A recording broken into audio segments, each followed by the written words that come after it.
Greetings, I'm Barrett, and welcome to Meet Me at the Table. Today we're going to be continuing our playthrough of Descent: Legends of the Dark.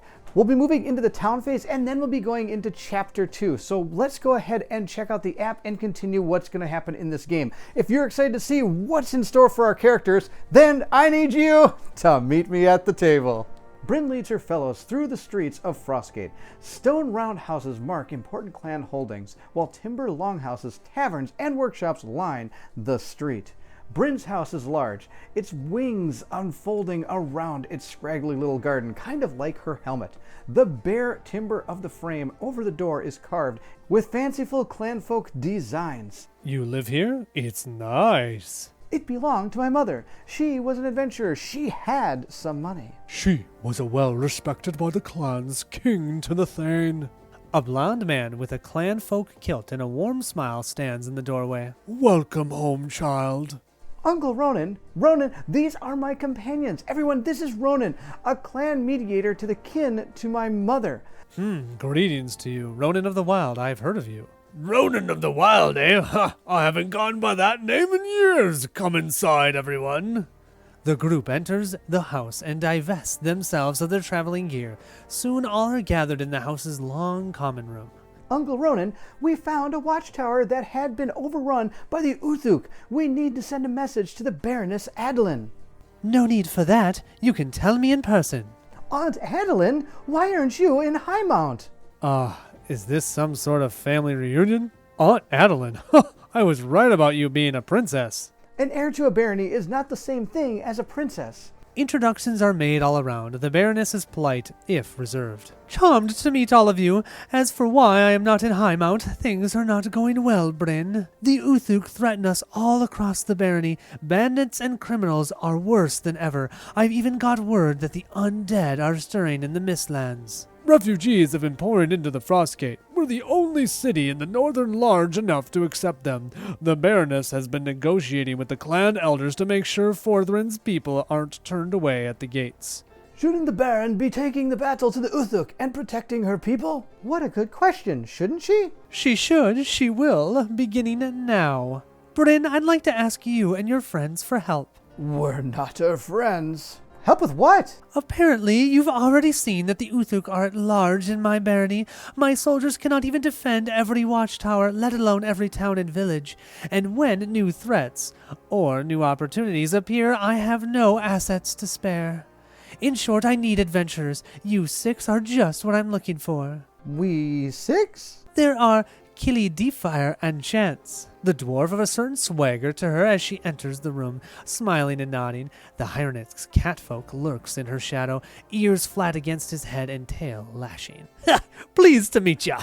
I hear ye mun help me with me little problem. Mistress Deepfire is a skilled artisan. Some of her guildmates have been forced to take shelter not far away, evading Uthuk war parties. I need a few brave souls to come and help lead them to safety. I'm sure the Forge Smiths Guild would reward our bravery. And I believe I mentioned the brigands who have been stealing supplies meant for the refugees. That's me. I mean, Meow, I'm not a brigand, Meow, but I know where to find them. Maybe get the supplies back, Meow. I'm happy to help them, my lady, but how? With what soldiers? What resources? I can't fix your mess with good intentions. You six, you are a quick thinker, aren't you, Baroness Adeline? At times, your company now includes trained warriors, at least one skilled wizard, and a dragon hybrid who, unless I miss my guess, has more experience and wisdom than everyone else in the room put together. I will agree with this, so long as we understand that fighting the Uthuk is our most important objective. You may have cause to regret that proclamation. There are other enemies as evil as the Uthuk, and far more powerful. Fine, but I have a condition. We operate out of this house, not Highmount. If we allow Keely and Chance to join us, then none of them answer to you. We're a company of equals, not soldiers in your army. I wouldn't have it any other way. I'll leave you to it. The Baroness and Ronan depart, leaving the four companions alone. Even the dwarf and the Hyrax have excused themselves. This is very exciting. What should we do first? 2 quests are now available. Each quest unlocks a new hero for your party. Read the quest briefings for more details, which we can do later. Welcome to the city of Frostgate. The city is home to the heroes during the campaign. Here they can prepare by visiting the armory, the craft hall, and the shop. We can read the campaign rules, and I'll talk about that as we go through the actual Frostgate itself. After the heroes have completed their time in the city, select the map button in the bottom right corner to return to the world map and select the next destination. We're going to gain the following cards as well. We have Rallying Cry and Battle Cry for Bryn, Shared Pain and Shared Energy for Cyrus. These are our skill cards. Prowess and Flow for Galadin, and Destiny's Call and Fate Embrace for Varix. From there, we can hit Continue. We have gained 1 XP, and I'm just going to tell you guys now, XP is hard to come by in this game. It's one of the biggest things that I have had a hard time with for the game. Otherwise, pretty much everything else I've loved. But yeah, 1 XP, and we're going to have that for a while. We'll then hit that continue button. We also need to grab 1 skill for Keely and Chance.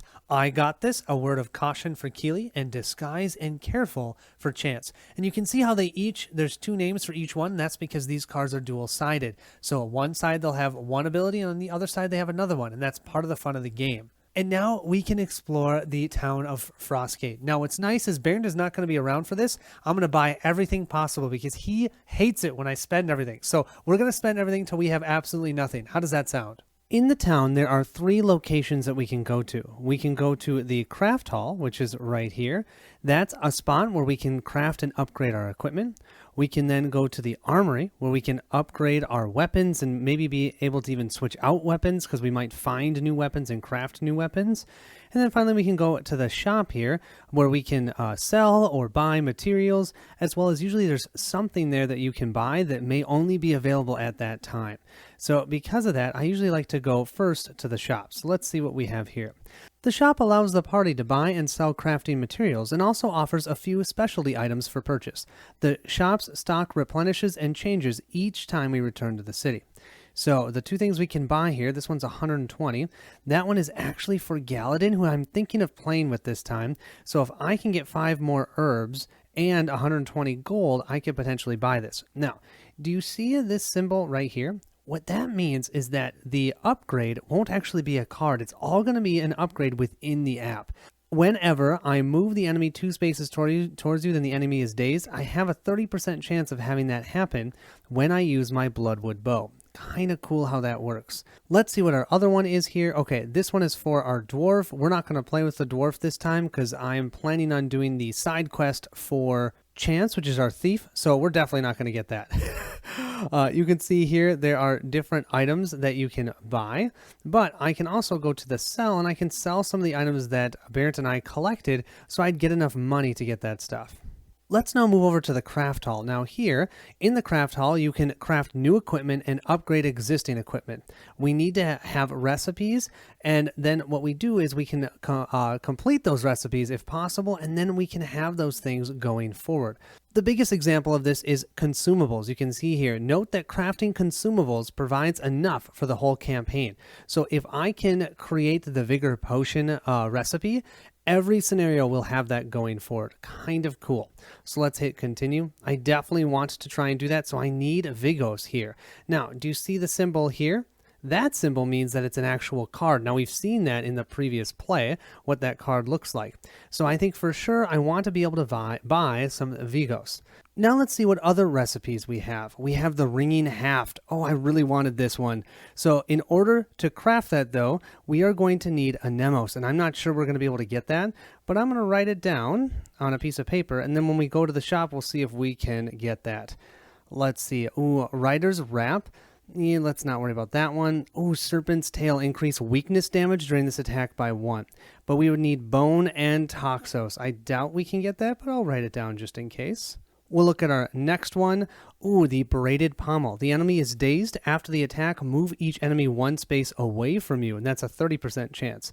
But we need Lumos for that. And then our final one here, the Mammoth Stock, we need Anemos and Aquos. So let's see what we have available to us. You can see in the shop, we have Umbros. We didn't need that. We have a Nemos. We needed an Anemos.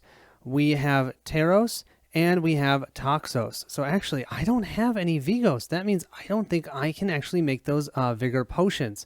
Oh, that's a big bummer. Let's go to our selling inventory here and let's sell a bunch of these. I don't know. I'm looking for at least $100. So let's do 31 of these. We'll sell that. We now have 124. That way, if I go to buy, I can then buy this. Oh, we don't have enough herbs. We need 5 herbs. Can we buy herbs?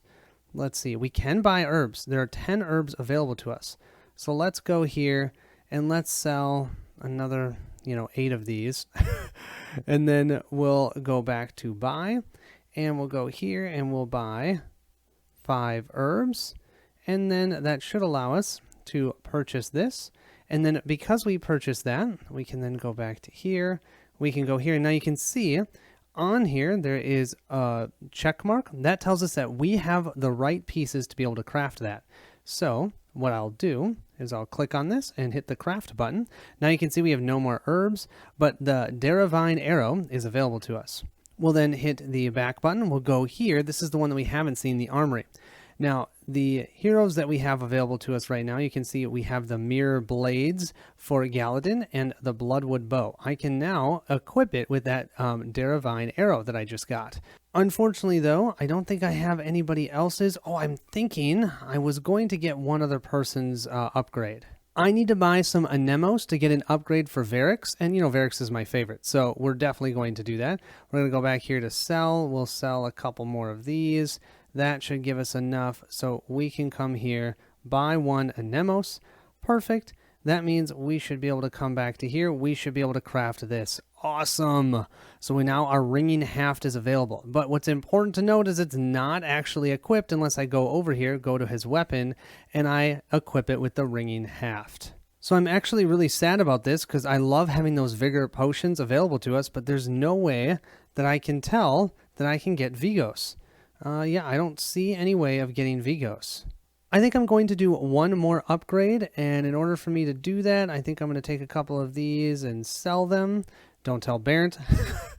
We need to buy 1 bone, and we need to buy 1 Toxos. Oh, that's 30, so I need to sell a little bit more. We don't need that much metal, right? Let's do that. There we go. Then we can come here, buy 1 Toxos. Perfect. That means we should be able to get this upgrade. Yes, for Varix. We will hit craft. Then from there, we can move ourselves back to the armory and we can go here and equip that.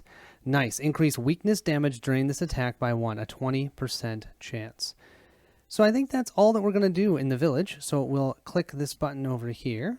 We now have our map and we get to choose which quest we want to go on. Either we could go on this quest about the dwarf smith, but I think I'm going to let Barrett do that one. So just so you understand what we're doing, we are going to do, going forward, each of us do our own scenario, but then go back and forth, and I'm using the same tablet, so we'll have the full experience together. It's going to be kind of cool. So I think I'm going to choose the Outlaw Prince. A young Hirnix thief named Chance has offered to lead you to the hideout of the Outlaw Prince, a notorious bandit who has been preying on Forthrin's refugee caravans. You must find his hideout deep in the Blind Mirror Forest, where perpetual darkness conceals secret paths and unexpected dangers. And you can see here, it actually notes which hero you have to play with. But that's it. Otherwise, you can choose whichever ones you want to play with. I'm going to play, since I'm playing solo, I'm going to play with 3. I find 3 works pretty well for solo. I will hit continue. And then what we get to do from here is we get to choose if we have any trinkets, which we don't. But if we had any trinkets, we could put them on them. It also tells us what weapons we have. And then actually you can see here with the hero skills, you can see what skills are available to everyone. So for Galadin, we have Prowess and Flow. For Varix, we have Destiny's Call and Fate Embrace. And they don't have Chance on here, but when we see Chance, Chance has the Careful and the Disguise. What's also kind of cool is they have an area here. If you find that everything's been too easy or too hard, you can actually change the difficulty at this point. Right now, I feel like, especially with recording, standard is just fine. I do feel like, though, if you're going to play this on your own, you might want to up it a little bit, but overall, I think standard has been pretty solid. So let's hit the embark button. So we're starting from Frostgate, and you can see the little dots walking across. You can see where we're going. It's really cool. I love that you can see the map. While crossing a glen, you pause to inspect a patch of clover, and after a moment pluck one of the 4 leaves.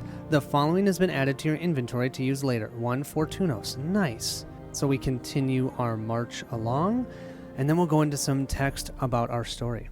On the edge of the Blind Muir forest, a wagon lies on its side. Its traces have been cut. Whatever animal pulled it is long gone. Chance crouches, examining the scene. His ears lie flat, and his tail lashes back and forth. Look here, Meow. Some of the cargo is trampled into the mud. Food, blankets, supplies for the refugees in Frostgate. Are these the bandits we're after? This is their handiwork, all right. Their safe house isn't far now. I just hope I can remember the path. Oh, I love this scenario. This scenario is so much fun. All right, we'll continue on our way. The forest is dark, tangled. The leaves above ensnare the sun, leaving only whispers of shadows below. We're getting close. Now we just have to find the entrance. I don't trust you. I'm sorry? You look away whenever you speak, so I have no idea what you're saying. You walk like a thief, and you've led us into the ideal spot for an ambush. Oh, touché. Well, I don't know how to make you trust me. You can't. Trust can't be compelled. When it comes to trust, we have one of our choices here. You don't have a choice, or we have to trust each other. I've always felt like Galadin is very independent, so I'm going to put him there. You don't have much choice. If I wanted to lure you into an ambush or something, well, here we are. And yes, there will probably be some bandits ahead, but it's nothing we can't handle. Let's just focus on finding those supplies and getting out of here. A lot of refugees are counting on us. Light can hardly pierce the Blind Muir forest, and the farther in you get, the less visibility your torches provide. You know that it's mid-afternoon, yet the woods around you seem to exist in an inscrutable moonless night. We'll grab tile 1B and 3B. We'll hit continue. The path, such as it is, forks here, and 2 equally dark and foreboding pathways snake into the Blind Muir with little to differentiate them. We'll place our 2 exploration tokens. We'll hit continue. A good place for a hideout, says Galadin, looking at Chance, but how do you know that you can find it? Chance's ears twitch as he blinks in the torchlight. Well, I only sort of remember it, he admits. I learned it. That is what I heard about it. Should we do trust or independence? Let's do independence. Eavesdropping on the thieves. I heard it eavesdropping on some thieves. The bad sort of thieves. One of Chance's ears tilts sharply as he speaks. You see, I'm a good thief, and sometimes steal from bad thieves, you see? But these thieves are violent and don't care who they steal from. Chance's ears twitch again, and he turns his attention to the rest of the paths ahead. Only a few of the important outlaws know the whole way. The others have to be led here, but I remember something they said. When you come to the archway, do not go through it. We can figure out the rest, right? Our objective is updated to find the outlaws' hideout, and you can see here where it is yellow. That shows us where we're going to start. We'll place our 3 heroes in that location. The heroes can now progress towards completing their feats in the app. Feats are personal objectives for each hero, such as being the first to act during a round or whatnot. Each hero has 1 feat active at a time. When you complete it and it's automatically tracked by the app, you'll then have a new one that you can choose from. I really love that. If they didn't have the feats in this game, I don't think it would be nearly as cool.